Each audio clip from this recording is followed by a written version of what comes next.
It is a done deal. For 15 years, the city of St. Augustine has been trying to solve the problem of an outdated fire station on a deadly turn in the road. And last night, the city commission voted to buy land in order to build a new fire station. And tonight, we're taking a look at where it will go and the fact that not everybody is happy about it. The property on Anastasia Boulevard in St. Augustine, where Blue Water Jewelers stands, will now be home to a new fire station.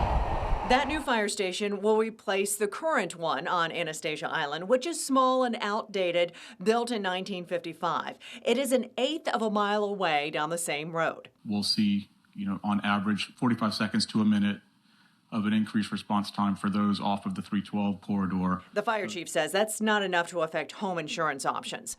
The jewelry store owners made the city an offer to sell the 1.27 acres for $4 million, which is $200,000 more than its appraised value of $3.8 million.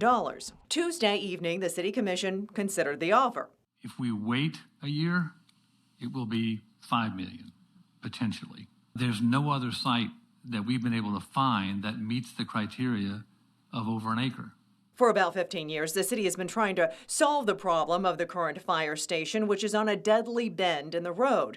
But there are some residents who feel the city did not provide the public enough notice about this latest option of turning this land into a fire station. There's no conceptual plans. We really have no study of the impact of how it's going to impact our traffic, our neighborhoods, our property values. Deborah Alexander lives near the proposed location. The first time this land option was discussed publicly was 2 weeks ago at the City Commission's meeting. This week, a city commissioner asked about due diligence, and the city manager responded. We did send out press releases. We had public announcements. We had radio interviews.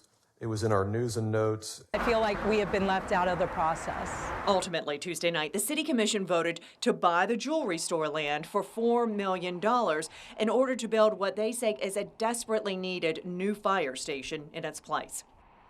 Okay, so let's talk more about this deal. The jewelry store owners will still operate out of that building for 2 years without paying rent, but they will maintain the property while they build another store elsewhere in town. And then construction of the fire station will begin after that 2-year time period. Again, this is all part of the deal between the jewelry store owners and the city of St. Augustine.